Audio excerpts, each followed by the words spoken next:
Hello everybody and welcome to Money Matters. If you like learning about crypto and other investment topics, please subscribe to the channel.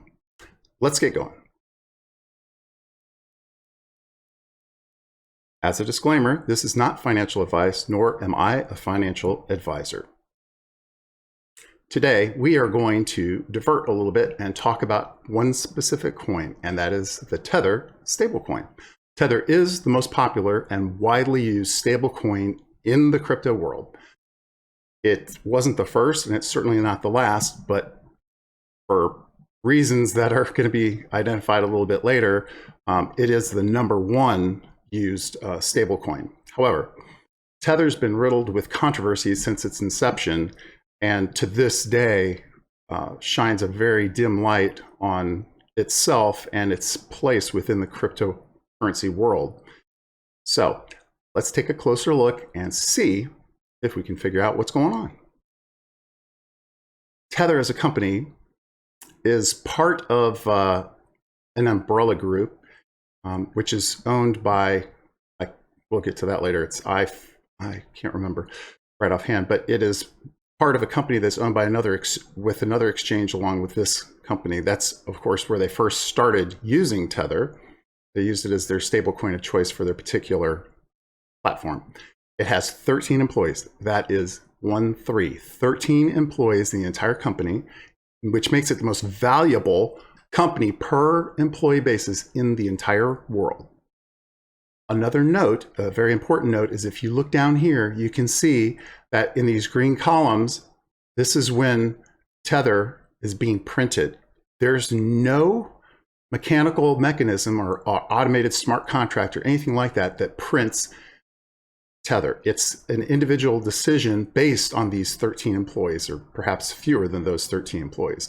So you can see when they print Tether, the price of Bitcoin goes up. They stop printing, the price of Bitcoin goes down. So this is a strange and interesting correlation. I also did a lot of investigating on that too, and it seems as though there is no specific rhyme or reason to how this function works. It's basically just a human decision to print whenever they want. You also need to know that if, for example, these employees held Bitcoin and they bought it at a very low price, or they bought it during one of these periods here, they started printing money, they could sell their Bitcoin up here and pocket a whole ton of cash. So they have full control over how much money that they can make buying and selling Bitcoin. I'm sure they're very wealthy individuals. Let's take a look at Tether's history. And I want to go through this step by step because I think it's very, very important to understand and to see exactly what this company does or has done in the past. And in the end, you need to decide whether or not you want to put your hard-earned money into Tether or some other stablecoin like Gemini or Coinbase, their USDC, something like that, DAI. So in 2014, Tether was established, and it operates as part of Bitfinex, which is a large exchange to this day. And they are headquartered in Hong Kong. The first tokens were issued in the same year. And there was another interesting activity that took place, there was a real coin, which was a coin that was available at that particular point in time. Another dollar-backed, and at this time, this was a dollar-backed stable coin that had launched before Tether, rebranded Tether. So this coin came under the guidance or manipulation or whatever you want to call it, ownership of Tether. So it's kind of like it's a well-known association between Bitfinex and Tether, but at the time it was very cloudy, and in all actuality, the company never admitted that they had that tie. In February, Tether started trading on exchange sites, and it was a function that was necessary. It was a function that exchanges needed. It's not to say that it wasn't fulfilling a need. It was just more or less having to do with the actual company and their ethical or unethical behavior. In May, an additional 200,000 Tether were created, making the total in circulation about 500,000. So not too many. In December, another 500,000 tokens were issued. So now there were almost 1 million tokens in circulation. Remember, this is 2015. We're still in the younger days of cryptocurrency and the market. But in 2016, 2017, things started getting a little jiggy. So a year after, in 2016, a year after Tether had issued over 6 million Tether tokens. So they went from 1 million to 6 million in 1 year. Now, don't get me wrong, it may be necessary. There could have been a functional need for that, and there could have been a mechanism in place to account for that at the time. And in all actuality, they may have been backed 1-to-1 by the dollar at that particular point in time. Nobody knows. But where there's smoke, there's fire. In 2017, Wells Fargo, who had a relationship with Tether to operate with their banking system in Asia, cut off ties with Bitfinex, which is the exchange, and Tether, denying them access to these banks that they owned within Asia. They did that for a reason.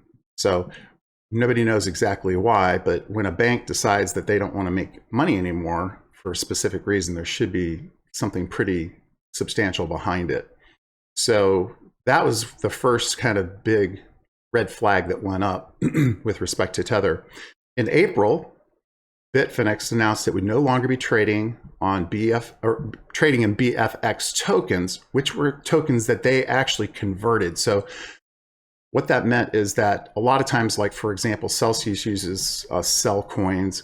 A lot of projects have their own coins that you can convert certain types of assets into their coins for holding purposes, but they stopped doing that and they started moving exclusively towards Tether. Kind of like the underlying strange thing that happened here. I'm going to move my picture up so you can read it.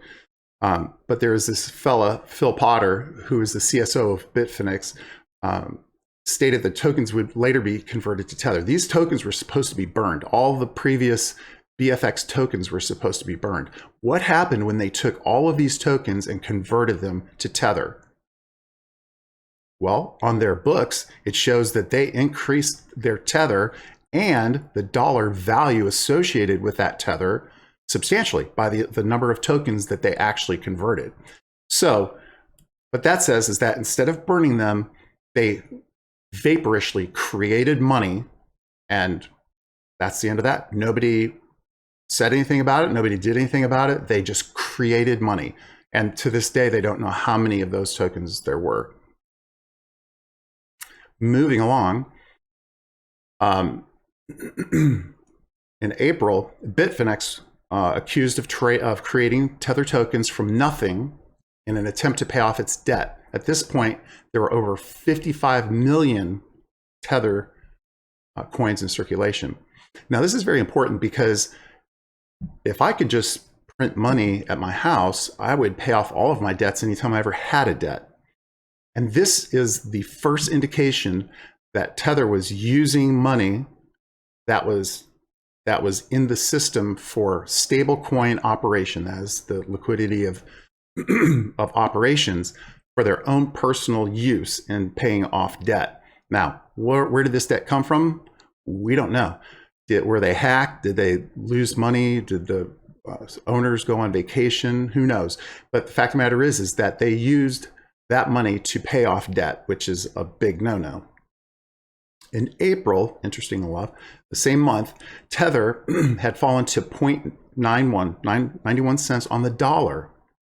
The result was speculation around the relationship between Bitfinex and Tether, as well as legitimacy of both of those companies. So people are already starting to see that there's some shady things going on, and they kind of want to get to the bottom of it, or at least try to understand it. In September of the same year, the idea behind Tether was that its value would always be equal to 1 cent or below. That's above or below $1. For every token issued, there will also be $1 in reserve backing US dollars. So if they had one Tether token, they would have a bank account with $1 bill in it. So it's a one-to-one backing of that particular coin. There's a lot of coins today that actually do that. They're audited and they actually have evidence that they're actually doing that.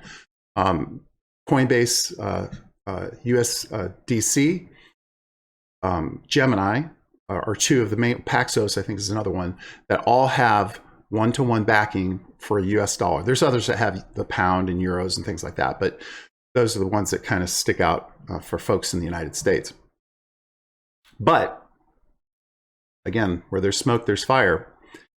In November of that year, these quote paradise papers were leaked, and it showed in finality that Tether and Bitfinex are controlled by the same Chinese company. And this is one I couldn't remember earlier, iFinex Limited. So this one company, iFinex Limited, owned and operated Bitfinex and Tether.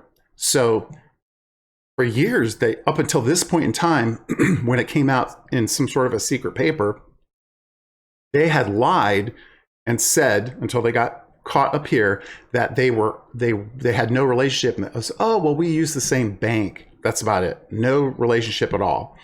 So that's a huge red flag to me. If a company's lying, bold-faced lying about something, you should never do business with them, period. End of story.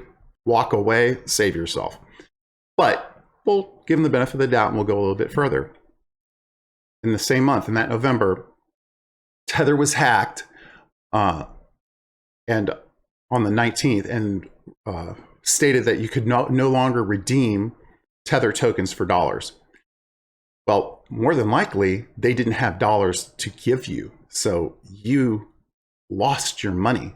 You would not be able to convert it back.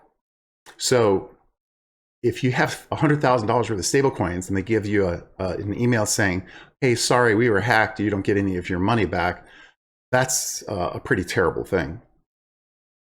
In 2018, now we're getting into, crypto froth, 17, 18 time period.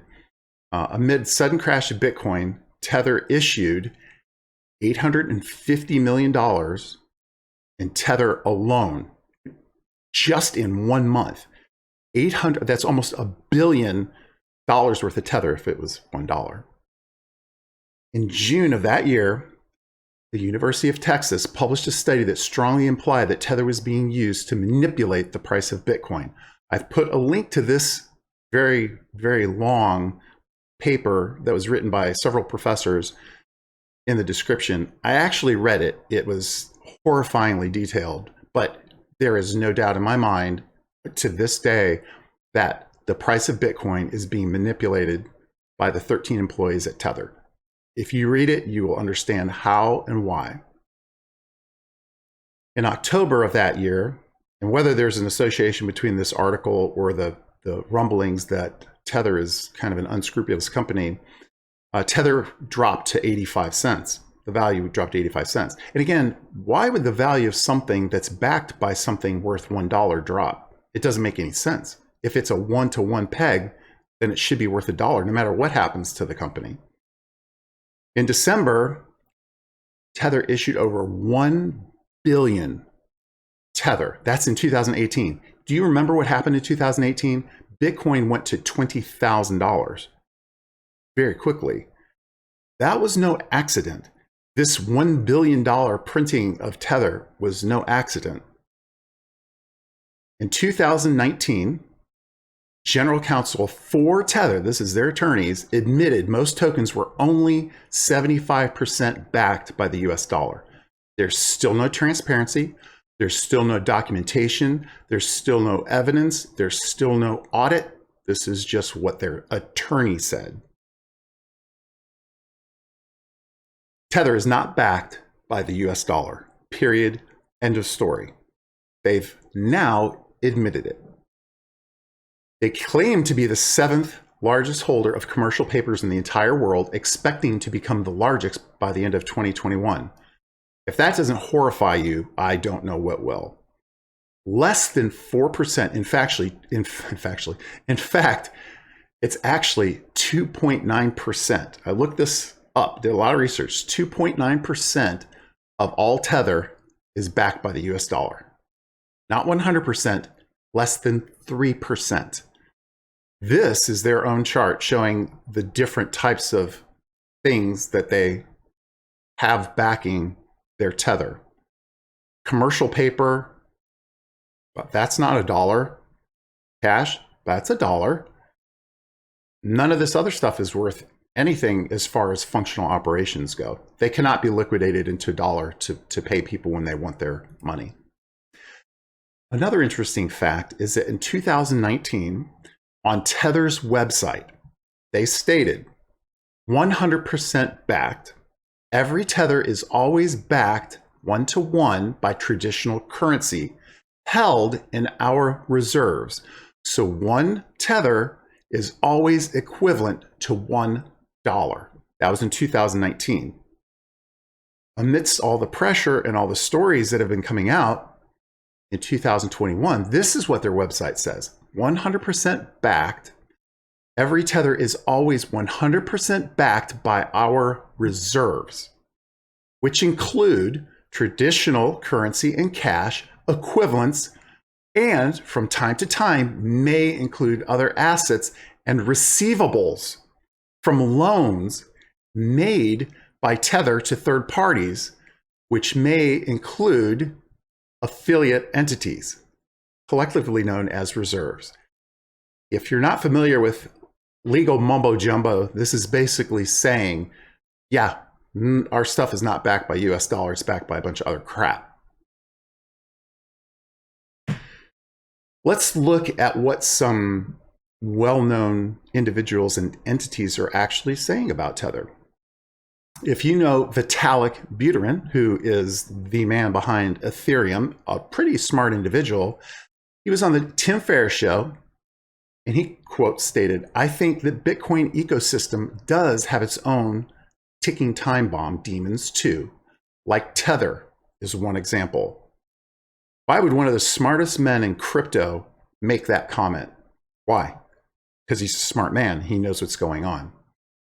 Brad Garlandhouse and Chris Larson's attorney, these are the Ripple executives, requested that the SEC investigate and obtain important documents from iFinex, which is the holding company for Bitfinex and Tether, the same Chinese firm that operates both, just to see what's happening and what's going on. This was their tip to them to please go investigate this company immediately. There are problems happening. So that's a big flag right there too.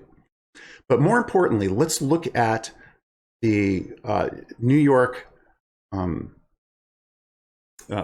sued and was investigating and sued Tether after they, of course, anybody knows that in New York they are very strict financial rules, and they investigate just about everybody if they have any kind of inkling that they're doing something shady or something wrong. And so they did. They started to investigate Tether and Bitfinex, and these are quotes directly from their findings. And remember, this is a government agency.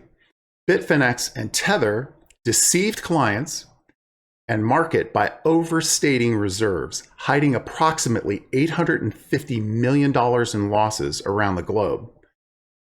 They had $850 million in losses. Do you remember when they printed 850 million Tether to pay that off? That's what they did. Where the losses came from, nobody knows. Bitfinex and Tether recklessly and unlawfully covered up a massive financial losses to keep their scheme going and to protect their bottom line. So if you're familiar with Bernie Madoff and a Ponzi scheme, this is a Ponzi scheme. They keep taking money in to pay for stuff that they've already lost money on. As soon as money stops coming in, the entire system will crash to the ground. They have to have a constant flow of cash coming in. Tether's claim that its virtual currency was fully backed by the US dollar at all times was a lie. The governing body's investigation, its OAG's investigation, found that starting no later than mid-2017, move myself up over here,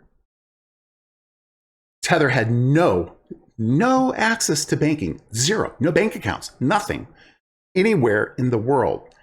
So for periods of time, held no reserves, zero, nothing, except for what's in their wallet, which I'm sure their personal wallets are pretty big, had no reserve to back tethers in circulation at the rate of $1 for every tether, contrary to representation.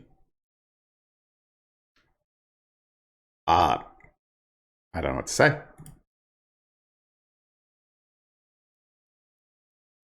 The bottom line is, why would anybody on God's green earth want to put their hard-earned money into Tether? For what reason? Why would you want to do that? It makes absolutely no sense at all.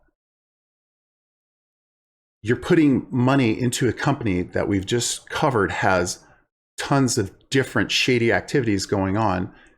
It's run by a handful of people, and it's controlling the largest stablecoin used in the cryptocurrency world. Where there's smoke, there's fire. And from what I've seen, Tether is burning to the ground. It is just a matter of time until it disintegrates into nothing. My hope is that as Coinbase, Gemini, and other DAI and other platforms or stablecoins gain percentage of the market, that the impact when Tether does fail will be minimal, and nobody will be hurt dramatically, or there'll be a smaller number of people that are hurt, and that the pricing and the general market will recover very quickly. So if it was me, and this is not financial advice for you, but I would seriously look at USDC, which is the stable coin used by Coinbase, the Gemini dollar, which is used by Gemini, the Winklevoss twins. This is the only one that's actually regulated by the government. So if you really want to get stickly, Gemini dollar is probably going to be your safest bet. Coinbase is a public company now. All of their stuff has full disclosure. You can see that they have a one-to-one backing for all of their coins. So this is safe as heck too. You can also look at Paxos, which is it's FDIC insured. I'm not really sure how they accomplish that, but they do have a one-to-one backing for their currency. So any of these would be a wonderful choice. And if there's a choice like this, why would you choose Tether? Because it's popular? Well, I don't think that that's a very good reason, especially if you run the risk of losing all of your money in a split second. In addition, if you go to Tether's website, if you look at their agreement, it states clearly, Tether has no obligation to ever trade your Tether for anything, ever, for any reason. It doesn't matter if it's chipmunks, doesn't matter if it's dollars, doesn't matter if it's marbles. It clearly states, as soon as you have Tether in your hot little hand, they owe you nothing. That doesn't sound like a very good deal to me. I would not be using them. So, in summary, last but not least, winners never quit, and quitters never win. Always give your very best effort to overcome the challenges that you face in life. I hope you have a good day. I'm going to work really hard to have a great day. And remember, keep an eye on your stable coins and make sure you choose the right one. Have a great day. See you tomorrow.